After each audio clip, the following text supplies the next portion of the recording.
Welcome back. You're watching Overdrive, and it's time now for us to take your queries on Autoselector. Bert joins us as always. Hi, Bert. Our first question comes into us from Guwahati. Mrinal Das writes in saying he wants to buy himself a performance motorcycle. He wants to know if the engine refinement of the Pulsar 200 NS is the same when you compare it to the Yamaha R15 and the Pulsar 220. Also, does the Pulsar 200 NS offer good mileage? Will the later version of the 200 NS be fully fared? What do you know about that? Hi Shireen. Now there seems to be a lot of action in the performance motorcycle segment, but answering your question, Mrinal, the Pulsar 200 NS, well, it comes very close to the refinement and smoothness of the Yamaha R15. Now let's not forget the R15 is the benchmark where smoothness, refinement and performance is concerned. But the Pulsar 200 NS, yes, Bajaj has done a fantastic job and have tried to get it or match up to the performance and that smoothness of the R15. Now, is there going to be a fared version of the 200 NS coming out later in the year? Well, there is a potential market for it, but Pulsar being the Pulsar, the naked aggression that it has, the naked aggressive motorcycle that it is, I don't think Bajaj is really looking forward to getting a fared version of that motorcycle out in the market. Okay, our next question is from Chennai. V. Bhaskar writes in saying he's planning to buy himself a sedan and will be using the same car for the next 6 years. He's shortlisted the Hyundai Verna, the Toyota Etios, the Mahindra Verito, the Maruti SX4 and the Skoda Rapid. He would prefer the sedan to have low seating as his wife has a knee problem. He's left the petrol vs diesel choice to you, Bert. His budget varies between 8.5 to 10 lakh rupees. His monthly commute is about 1,000 kilometers, and he would also not be comfortable spending more than 3,500 rupees on his monthly fuel spend. So fuel economy is a concern for him. Okay, let's try and address all of your concerns one by one. First of all, the low seating option. Now, most of these sedans, well, they've got a low floor and the seats are perched pretty low inside the car. So your wife is not going to have much of an issue when she sits inside the car. There's adequate leg room as well in all these options that you've chosen.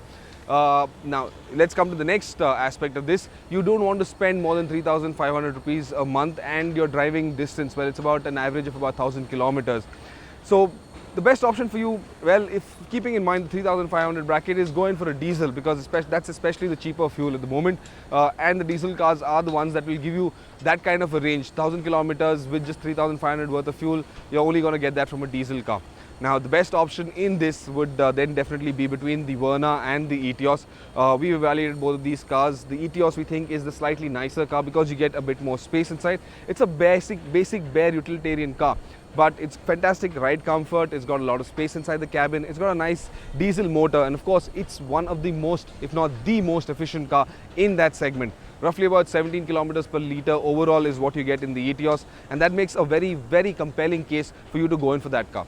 Okay, on to our next question. Sudhir writes in saying he wants to buy himself his first car. His requirements are good mileage, comfortable rear seat with good knee room, good lumbar support for parents and a comfortable ride quality. He shortlisted the Brio, the i10 and the Ritz. Of the three, what would you recommend, Bert? Sudhir, I'd leave the i10 out of this question principally because it's a smaller package and you shouldn't really look at it because it doesn't offer you as much of space, for instance, as the Brio or the Ritz.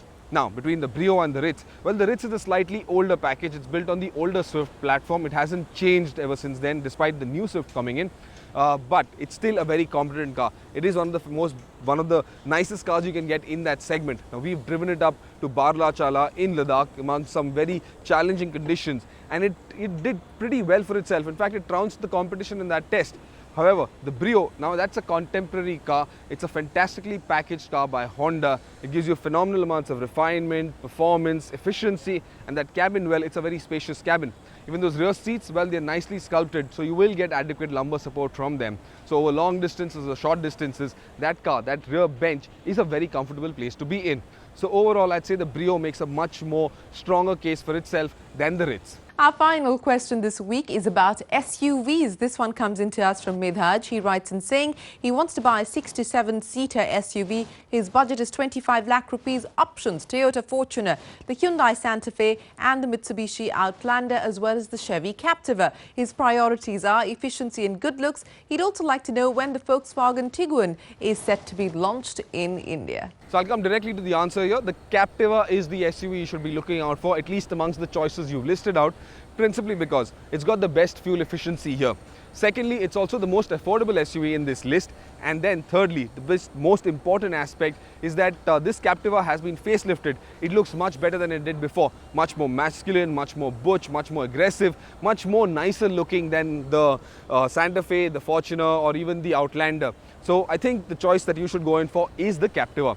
Now, as far as Volkswagen's Tiguan is concerned, now we've been pestering Volkswagen to get that brand into the country, but so far, well, they don't have any plans for it. If at all it comes down into India, it will only be about 2 years from now, once the platform is ready for the Indian market. Before that, well, there's nothing that Volkswagen is revealing. Okay, but with that, it is time for us to wrap up Autoselector for this week. Remember, if you have questions, we have the answers. Send us your queries to helpdesk@overdrive.co.in.